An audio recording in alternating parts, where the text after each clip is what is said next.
Hey everybody, this is Midnight Maven, and I haven't done a podcast for a hot minute, but let's get into it. Um, let's see here. This one is dedicated to the moon. I'm doing a chronicle on YouTube, so I want to do one in conjunction for my podcast as well. This one is for the moon, so this one is titled The Moon, number 18? Wait. Yeah, number 18. The moon, number 18.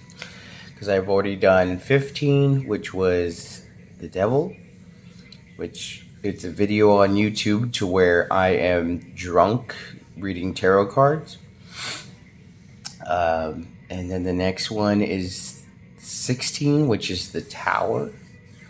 And that one is where I pretty much show everybody about my diagnosis and my shingles and that I'm in the hospital. And then number 18 was, number 17 was the star, which is the inspiration that I had and still have while still being here in the hospital. And I posted that one on YouTube. And then there's this one where the moon is the next 18, and this one, it's pretty much I'm just going through the major arcana of tarot. So if you follow tarot, you know it's 1 through 21 for the major arcana. If you don't follow tarot, then let me just get into it so you know this doesn't sound like a bunch of gibberish, because I promise I have a point. And there is a method to my madness. So, let's see here. First off, I wanted to talk to anybody that's gotten an MRI before. The shenanigans in there. Okay, so I don't know if anybody's claustrophobic, but oh my word. Last night I got an MRI. I hate being in that thing because... Okay, so imagine this. Okay, so there you see this big old tubular donut thing, this weird alien-esque kind of thing, and they put you in there, but first you lay down and they have this thing that like not restrains your head, but you lay, it kind of molds to your head. And then, like, the Man in the Iron Mask or a juggernaut or some sort of weird cage thing goes over your face and head while you're staring at the ceiling, and it's got this little opening. And that's not all. So they kind of, like, lock your head in this vice, this little square vice thing that makes it, like, if you tried to get out of it, you couldn't. Like, and it's, I don't know about anybody else, but that just freaks me the hell out. And so, not only that, but you go inside the tube thing to where there's about 6 inches, and you can't see anything, and you can't move your head and it takes about 25 minutes to complete. And it is the scariest thing, but you know what? By the end of it, I was more okay. But to boot, you can't just like ignore it, because number one, you have to stay very still, which that's hard for me because I'm a little wiggle worm. But also, the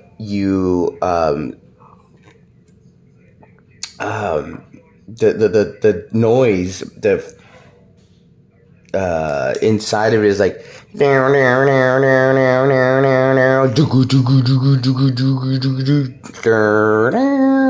a car alarm, but like 2 car alarms or 2 drumming bands are marching bands are just drumming and banging on your head repeatedly, and you can't move or react to it. And it just seems like it lasts forever. And if you do move just the slightest bit, they have to start all over. And then that's not all. They have something which is called a contrast, to where midway through getting the MRI done. It's all through magnets or whatever, magnetism. And so they pull you back out. Then they give you a shot, and it makes you feel all cold inside and that you have to pee. And then they shove you back in like an easy bake oven. And then it's finished. But, I mean, it's still like another 10 minutes. And so, anyways, if you haven't had an MRI, I'm not trying to scare you. I'm just trying to prepare you because it is a trip. Now, the reason I got the MRI is because I might need surgery on my sinuses. I've always had problems with, allergic, with allergies. Ear, nose, and throat. I always had swimmer's ear. In fact, it's clogged right now. Throat problems, nose problems, where whatever's inside there, it's just been like festering in there. So we're going to figure that out. Not sure yet, but the MRI is done. I don't mind the surgery, but the MRI, screw you, MRI. No, actually, thank you, MRI, but you scared me. Also, another thing is that I wanted to let people know that just because they were allergic to something, doesn't mean that they're allergic to it for life. A long time ago, I had gotten an STD, and we did an experiment here at the hospital at San Antonio University, and I took doxycycline. They weaned me back on, or they tested, but they did a small one, then a medium one, and then a full big dose of doxycycline to test if I could take that, because I have a condition where it needs doxycycline. And I'm glad that we did that test, because I am no longer allergic to doxycycline, because it's been over like 10 years or something. And you know how, science and bodies are weird, or they outgrow stuff. Like when I was younger, I had asthma, and now I don't have asthma. I'm glad I did that little experiment. So anytime you're in the hospital, I would test to see if you're still allergic. This is just a word to the wise. I would test to see if you're still allergic if you're in the setting to where you have doctors around you. And, because there's no better time to try that out, because say you do try it out, and like me, it makes it so much easier, because you're not, it's that goes back to the saying that I said in my last video. I know I'm doing a podcast now, but my last video in the Star on YouTube, which follow me on YouTube if at Midnight Maven or Midnight Sun. It might be under that. Andrew Mora, if you're listening to this on here, I would love for you to follow me there. Where was I? See, my ADD is just insane. So, yeah. Okay, I was talking about allergies, and you never know. Shit. See, I hate that. Something was so profound. It'll come back to me. Also, speaking of San Antonio University, I just wanted to thank the ENC team, the ear, nose, and throat doctors, Dr. Watson, Nurse Sierra, Nurse Jennifer, and Nurse Worley, and all the other team of doctors that have helped me, because they had to work around the clock, and they are phenomenal. But yeah, so, that was the one thing that I wanted to say, was that we get stuck a lot of the time trying to win the argument to be right or to be truthful, instead of we want to win the argument, but we're not winning anything. We're just winning the argument. We're just winning the intellectual side of things.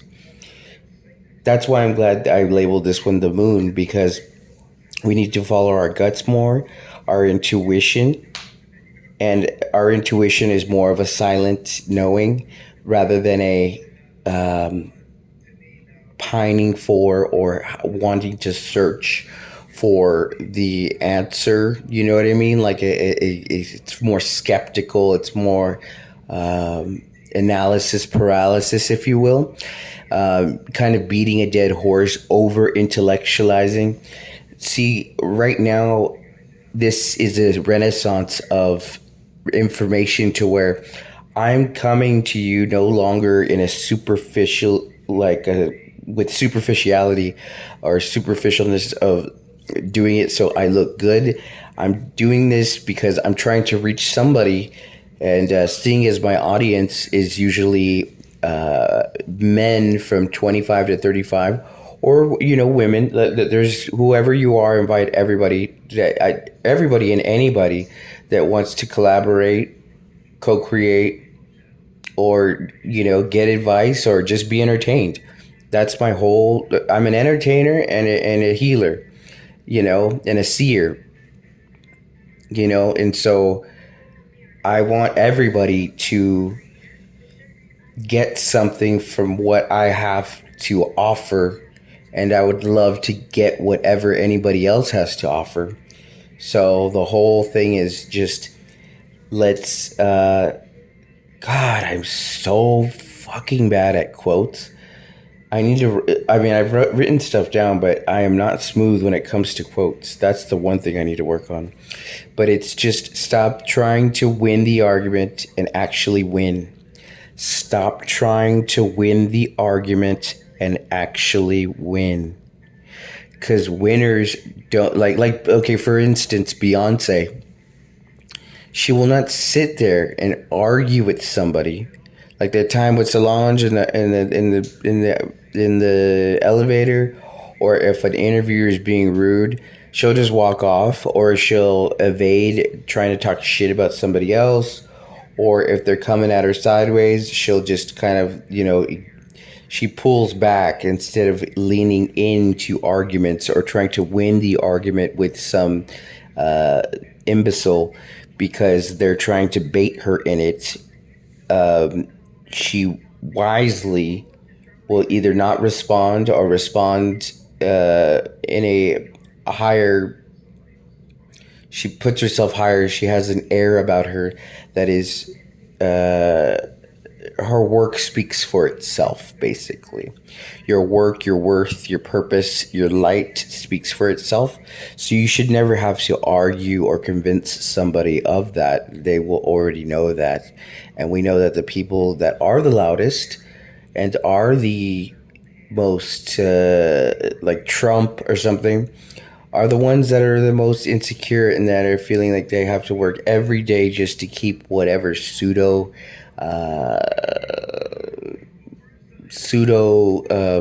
persona that they're trying to portray. And that makes so much sense. I know everybody knows this deep down, and it's kind of common sense, but I like to put it into words and to a certain perspective to whoever might be listening that might get something out of this, because I've learned that when I have these little moments of aha moments, I want to share them with somebody, and I hope that somebody listens to this and they go, oh, fuck yeah, you know what? Yeah, I always do that. They just reminded me. I'm just a reminder of what you can do, what I can do, and what we can do together.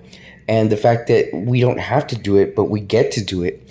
And I'm fucking so inspired and happy, and I can't wait to share this love and show everybody through actions and through innovation and through hard work and dedication, and just really light up the world with people in a realistic way, starting in a microwave, like I almost said microwave, but in a microwave, meaning in a microcosm way where it's within my community first, but also have a macrocosm effect where it's documented or that it's recorded or that it's on YouTube, because I eventually want to inspire everybody by what I can do with the community. And that starts with, you know, it starts with me, and then the people that are around me in the proximity of a mile, and then the proximity of 30 miles, and then the world.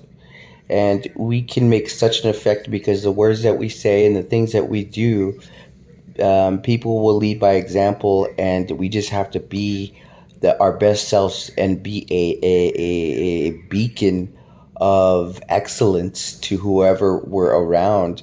And all it takes is just, you know, we're not always going to be in the best mood, but for the most part, if we just surrender to a higher power, wherever that is for you, whether that be God or Buddha or just the universe, when we surrender to that love of source and know that they're going to take care of us, we can do it. We can do anything. I am woman. I can do anything. Hear me roar. No move's too big to ignore, and I won't go back to being a big whore. My apologies, I couldn't help myself. So if you're still here and not like, what the hell am I listening to? I still have a little bit more to say. Don't worry, I'm going to try to cut this off at 20 minutes. But I just had to because it's 4 in the morning here at the hospital. But I have so much to say, and I know if I don't get it on, get it down, I'm going to forget it. But I got some good stuff here. So, okay, here. Next thing is, stop worrying about superficiality. Stop worrying about my goal. I wasn't lying on my YouTube channel or through my podcast because I was really trying to tell my truth. But the thing is that I was too concerned with how, if I had a double chin or if I put it out, the lighting, if it was perfect, or if people would get what I was saying, so I would redo it, and then it became inauthentic because it was a little bit too staged. I know you have to write notes because I have some notes down here, and those help keep the bullet points. However, I wasn't speaking fully from the heart. It was kind of I had the ability, and I lost the whole reason behind it. And it showed in some of my videos to where it was more just like me trying to dial it in or dial it up. I forgot what that saying is. Phone it in. I was trying to just phone it in because I do have the natural ability to read cards for people, but it wasn't coming across through camera because I was just trying to go. I was thinking in my head just the number of followers, and it was quantity over quality. And that's a big thing is, just like right now, my last video, it didn't get anywhere near as many views as my first video when I first was in the hospital. But you know what? It doesn't matter because it got to the people that it needed to get to. And even if it was just 2 or 3 people that it really helped them with their day and it really made an effect on them, that's worth more than getting 300 views of people who just wanted to be nosy or just watched it to troll or just clicked on it to click on it. Those 3 people made it worth it. And it served a purpose, and that's all I needed to be concerned with. So that's where the superficiality and the genuineness is going to fulfill me, because who knows if I'll ever be, I don't want to say famous, but like revered or whatever. And I'll be lying if I said I didn't want that. Of course, everybody wants that, so I'm being truthful. But I was too concerned with that and formulating something that would look like it. And now I'm actually doing this because I want your life to be better. So sorry about that. That was a little bit of a tangent. But going back to this, yeah, the goal is not to make clickbait. It's to communicate words of encouragement, insight, and joy, and to fight the good fight. All we need is love. All we need is love. I was made for loving you, baby. You were made for loving me. The only way of loving me, baby, is to pay a lovely fee. Just one night, give me just one night. There's no way, 'cause you're too gay. Sorry, I could not do that. On to the next thing. On to the next one. On to the next. Oh, all we need is this. This is why I started reading that. In my notes, I put, all we need is a sympathetic ear. And I couldn't help from not singing that Moulin Rouge song. But here I have some bullet points. We need to listen more. So sometimes people just need a sympathetic ear. And truly listen. And, you know how you've had that friend where either you're the one that just kind of spills a bunch of shit onto them, or they spill a bunch of shit onto you, but you listen to them. You know they're a good friend if they actually at least take somewhat heed to whatever your advice is. But the ones that completely block you out after you listen to their dilemma and they don't want any input, they just want to, it's okay if they vent once in a while, if they just need to vent. But if they always just vent and they know the solution all the time, but yet they don't because they're always fucking crying about it, either say, I don't want to talk about this with you, like that's not happening, or you need to start heeding my advice, because otherwise they're just using you as a punching bag. So get rid of that if that's what's going on with that.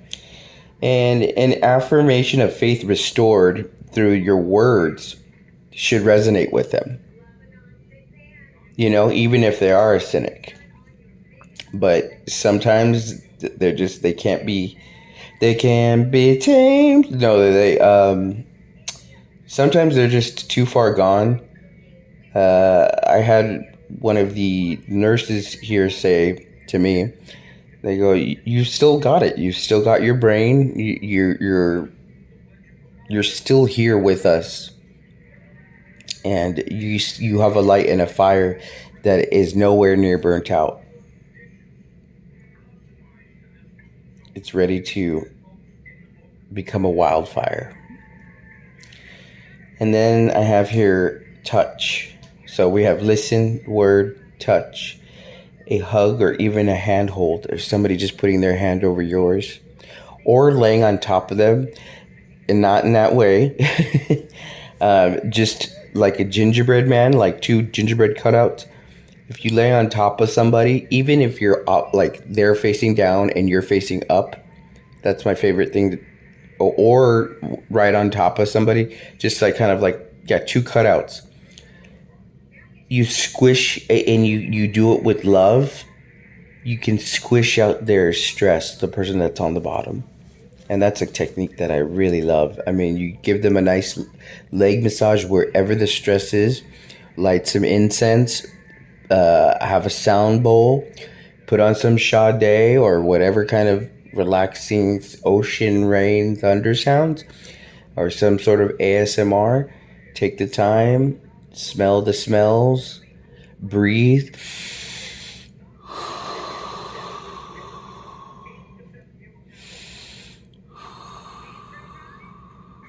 And if you start crying, that's the best, because sometimes you'll just you bust out in tears, and then the person lays on you, and then everything has been melted away, and then you feel lighter for days. You feel a sense of uh, renewed inspiration, renewed sense of zest for life, and a light and an airiness to you that is just beautiful and fucking amazing. Um, then I have that was touch. So listen, word, touch, and then we have vision, an influence of the higher self, a perspective, a vantage point, a clarity from a higher vantage point to where it's like when you do Google Maps or iMaps or whatever, like you used to just see your spot, and then whatever you could see there, you got your fingers, and you went boop, and you zoom out. You're like, oh shit, no, there's all this other stuff. So meanwhile, while I was being a worker ant, I'm not realizing that I'm way up here looking down, going, okay, now I can see and I can change things more because I'm out of the dollhouse. I'm out of the Beetlejuice, city thing, and I'm actually bigger than that. And I can control way more, and I have more power and more options and abilities to connect with people in a way that I didn't feel was possible before. And now networking and access to that is given to all of those who have worked for it or have started these things a long time ago, and now they're here to flourish because they're due, because the universe has said, okay, you know what, we have put you through the ringer, and we did it for a purpose, because we needed to condition you to be a soldier of light, a light worker, somebody who's a light being who can pass on the word of faith and God and holiness that is out of this world and is so spectacularly phenomenal, where it's like Jesus Christ superstar or whatever, but like, it's like, if you're a writer, you're going to write that script. If you're a dancer, you're going to get back in there no matter how much your ACL hurts or your leg or whatever. Or if you're an actor, you're going to go for the role, because you know what? When else are you going to do it? And you can do it, and you're going to try. And if you don't, you're going to try motherfucking again. And if not, you're going to try again. If not, you're going to try again. If not, you're going to try again. And also, I have another thing.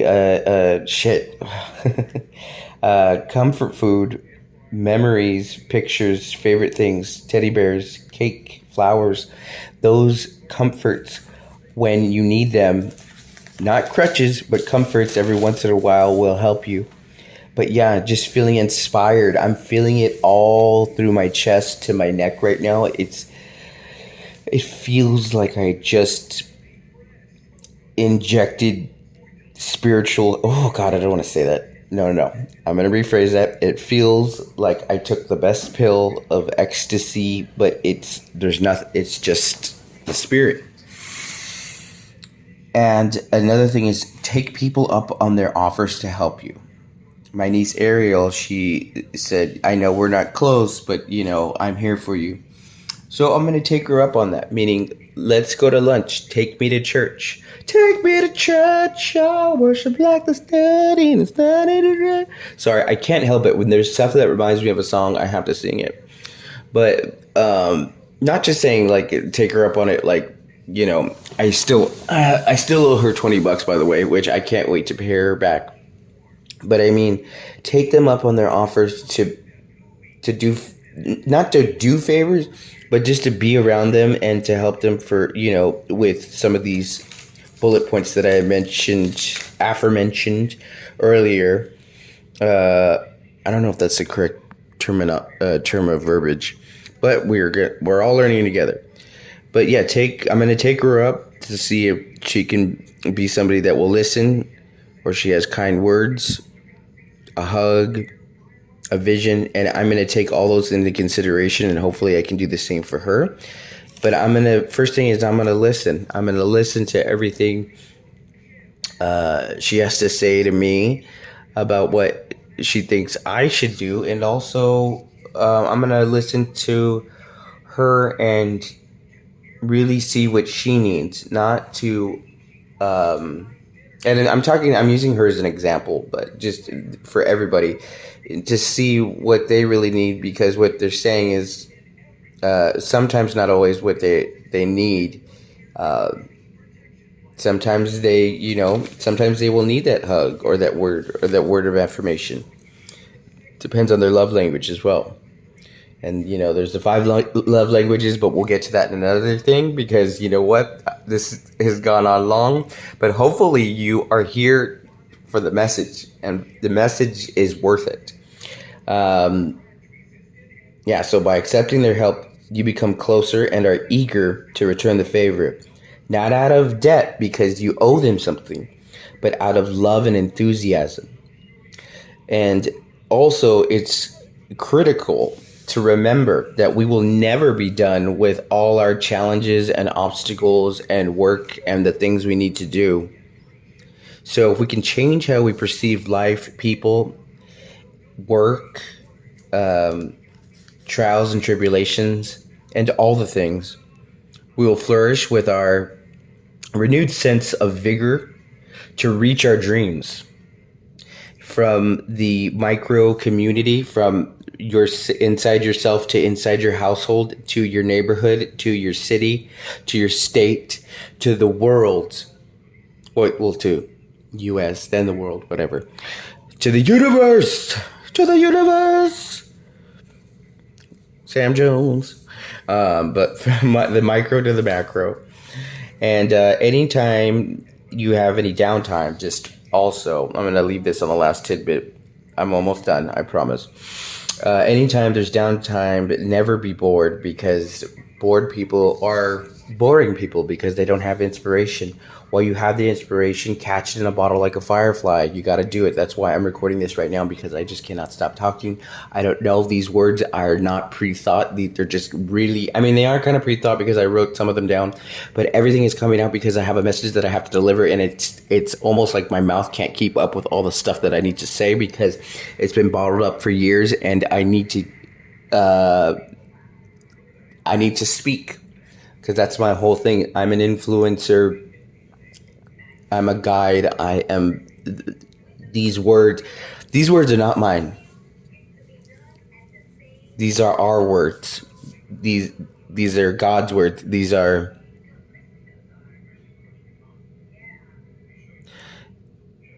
I don't know what these words are. I don't know where they come from, but they come from a higher place. So getting back to this, I'm never bored because I'm always planning. I'm always writing, drawing, dreaming, making jewelry, shopping, catching up with old friends, on Facebook, and deleting unnecessary emails, email accounts, apps, etc. from my phone. Cutting my hair, shaving, trying to do push-ups. I can barely do 10. Making YouTube videos. That's always fun. Making video shorts, like, with your friends, pretending to be actors, all while listening to my favorite song. And you said you looked a mess, you look so beautiful, I don't deserve it, you look perfect tonight. I'm sorry, I had to sing. If you guys hate my singing, then deal with it. Okay. Anyway, this has been a random ass podcast, but we'll label it The Moon. The Moon Baby. Moonbeam. Because we don't know what's gonna come. We don't know what's happening. There's the solar flare and everything. But yeah, personally, I'm getting better from all my ailments, and the doctors here at university, I just want to say one more time, thank you guys, because you guys have saved my life. And I thank you, God, because I have a renewed sense and faith and purpose of everything. And when I get up in the morning, I'm happy, and I'm happy with no alcohol and no drugs of the other kind. I'm happy because I have positive people around me that are just doing their daily things, and I see that and I soak it up, and that appreciation and that adoration and everything. I've caught that, and I can't wait to spread that positivity to everybody because it's just so great. It's beautiful, and we need that, especially in times like these. And I just am excited about everything. So thank you if you've made it this far. I appreciate your time, your love, and your comments. So please join my podcast and join my YouTube channel at Midnight Maven. And yeah, let's freaking motherfucking take over the world, and let's talk, let's love, let's dance, let's do all the things, all the things, all the things. Okay? Thank you so much, and I will catch you on the flip side. Alrighty. Bye-bye.